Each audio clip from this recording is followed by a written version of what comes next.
I got bitten in the face by a dog. It didn't do anything wrong. I did. Because I didn't know that leaning in over a dog is a threatening gesture. So I got bit. When I was 13, my parents wanted to introduce me to alcohol in the safety of their own home. They picked Baileys, because one, they had some, and two, they said it tasted good when you compared it to the taste of other types of alcohol. So they poured me a drink, and they gave it to me. I took a whiff, and I can honestly say it's the worst thing I have ever smelled in my entire life. But the taste of it was far worse. It's just because you're not used to it, they said. It takes some time to get used to alcohol, so you just have to keep drinking. I took 2 more sips, and I almost threw up in my mouth.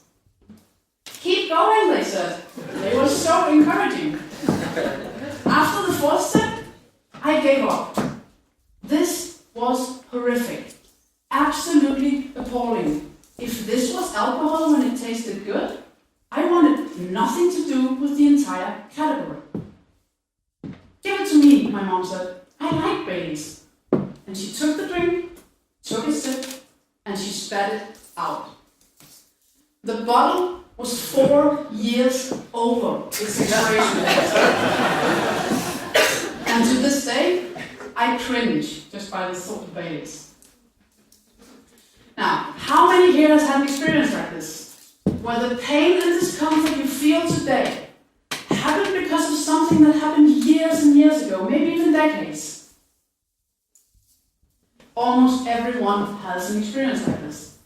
It might not be about the fear of dogs or a distinct urge to vomit at the thought of Baileys, but then it's something else. Today, I want to talk to you about how things that happen to us in childhood can have a profound effect on how we act and live in everyday life as adults. And I'm going to let you in on how to make it stop. Now, we already know from the examples with the dog and Baileys, and from whatever you guys were thinking of, that when it comes to things, what happens in childhood can indeed affect how we live and act in everyday life as adults. But the same is also true when it comes to feelings, beliefs, worldviews. Like, for instance, the fear of failing. The first connection I ever made between failing and feeling pain was made when I was around 3. Being 3, I was at the age where I wanted to pull free from my mom. I wanted to do stuff on my own. So I told her that I wanted to go to the bathroom by myself. At least the climbing up, sitting that I'm doing my business part, not the wiping part. She gave me permission, and I somehow climbed the white porcelain mountain, turned around, and sat there. Feet dangling over the edge, and I contemplated. But being yay high, the concentration span is often very limited. And I can't remember exactly what my focus went to, but I know that the next thing I remember is my ass hitting the water and my legs strangely close to my face. I was stuck inside the toilet, and I screamed. I had tried for the very first time to go to the bathroom by myself, but I failed. And when my mom came, she started laughing. I felt hurt, humiliated, and a connection was made in my brain that failing equals pain. Now, if any of you are thinking that sounds a bit ridiculous, that maybe I'm a bit oversensitive, I have a question for you. Did you notice the irrational part of the stories about the dog and Baileys? It is deeply irrational to fear all dogs just because one dog bit you. And it's deeply irrational to cringe at the thought of Baileys. And I've never even had Baileys. All I had was rotting cream, and I like cream today. It makes no rational sense, and yet it happens this way. And it happens this way because it's the emotional experience, not the rational assessment of it, that's wired into your brain. Scientists like to say that neurons that fire together wire together. Neurons that fire together wire together. So when I felt pain while getting close to a dog, they wired together. When I felt nausea while drinking Baileys, they wired together. And it's the same with the toilet story.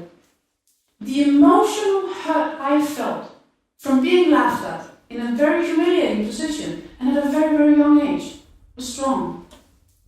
Being 3, you have no words to describe what's going on inside you. You don't have the ability to understand your own feelings.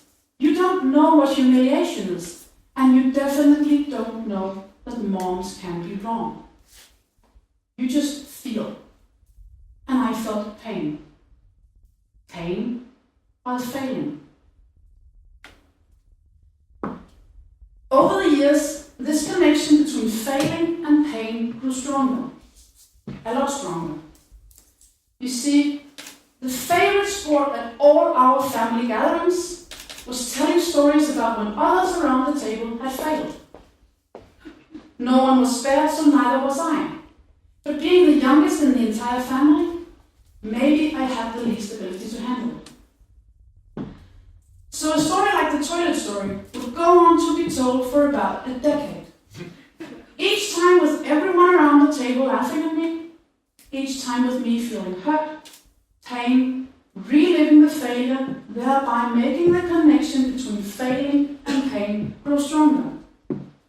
But there were other stories, dozens of stories, because each time you failed, it was a potential story for family gatherings. This cycle of failing, being laughed at, and feeling pain went on my entire childhood, and it made me terrified of failing. I have to stress, once again, I didn't learn any of this on a cognitive level. I was a kid. I didn't have the brain capacity. The few major events where I actually failed, and all the smaller events where I had to relive that failure over and over again, simply added up to an extremely strong connection in my brain, and it became the way it is. No questions asked. It became hardwired. Failing equals pain. So what are the consequences of learning something so early in life that you don't even know that you've learned it? Where you don't know that the only reason you feel like this is because of one or more events happened in your life that sparked a massive connection. What are the consequences of simply believing to your core that failing equals pain? Well, the logic solution, don't fail. So I spent the next 2 decades trying to avoid failing by getting pretty good at 2 specific skills. 1, be perfect. Because if you're perfect, you don't fail. And 2, never try something new unless you absolutely have to. I tried becoming perfect by being the perfect child, the perfect friend, the perfect student, the perfect employee, by suppressing all my own needs and wants and focusing all my attention on the needs of others. And I tried avoiding to try something new by getting really, really good at saying no. I said no to hundreds of opportunities. And I quickly learned that it was even easier to say no if you had some kind of rational explanation as to why you had to say no. And as time went by, maybe a year or 2, I even started believing my own rationalizations. Suddenly, they were no longer justifications to get out of something. They were real, honest, rational reasons why I didn't want to be in. Saying no to just about everything had become second nature. It felt right, like the obvious choice. It had become hardwired. And what followed that was hundreds and hundreds of no's to things that could have led to great experiences. All because I was scared of failing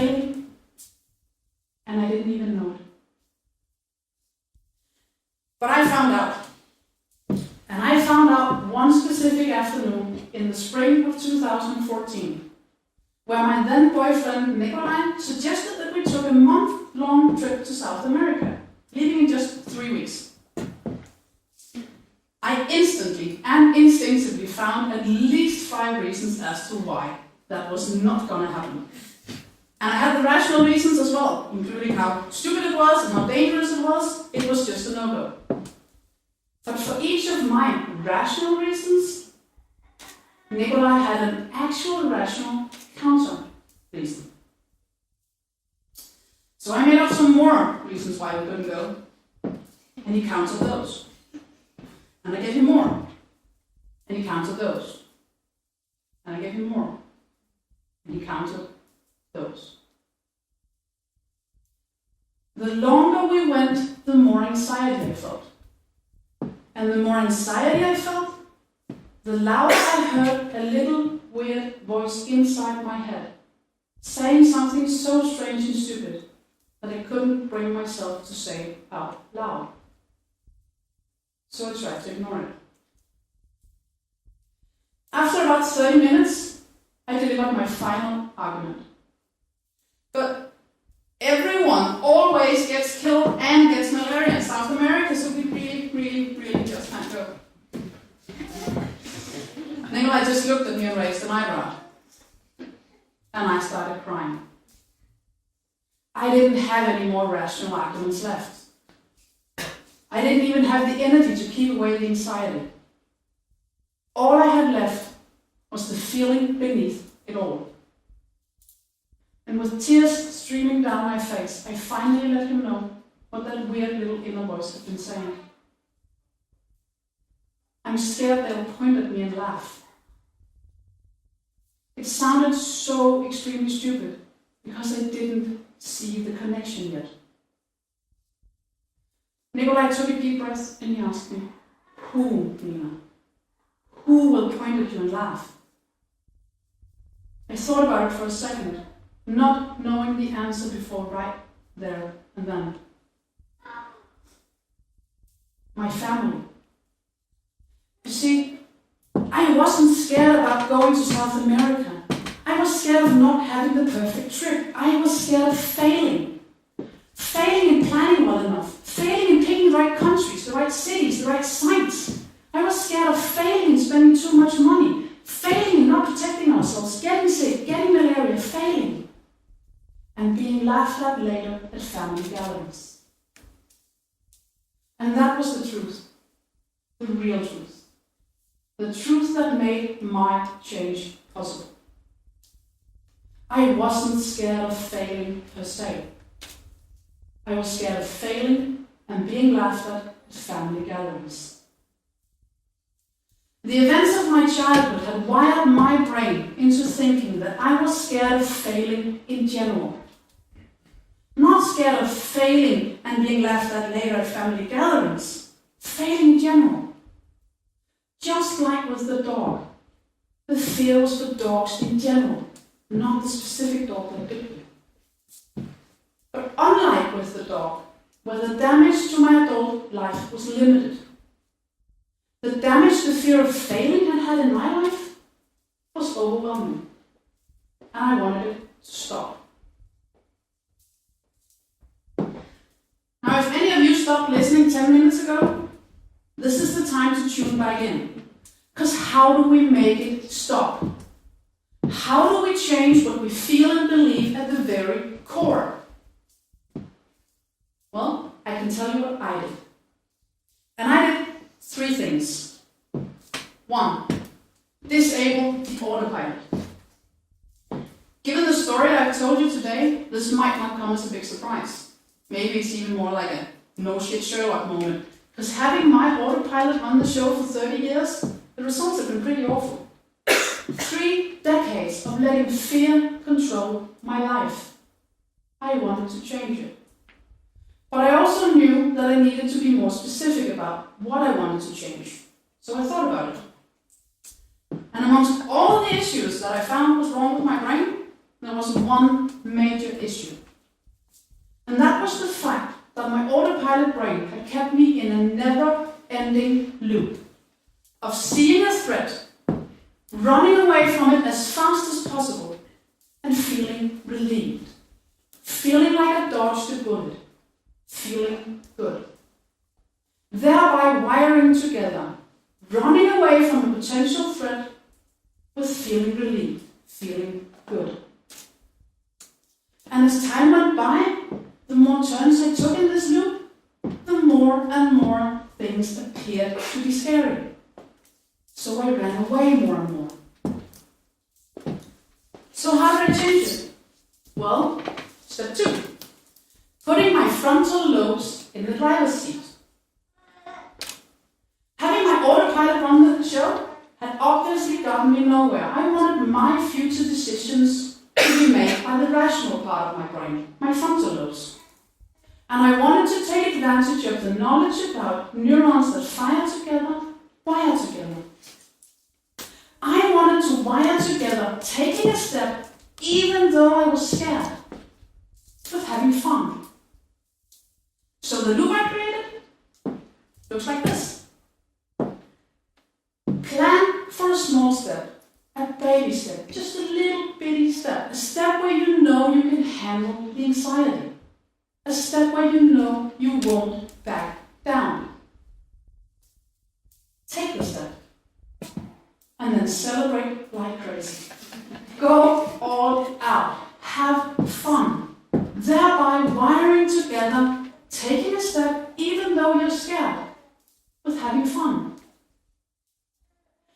Now, the celebrating part might sound a bit ridiculous. And I do promise you that if you do it right, you will also feel ridiculous sometimes. But don't skip it. It's very important. You are rewiring your brain with every jump, scream, woohoo, and wiggle.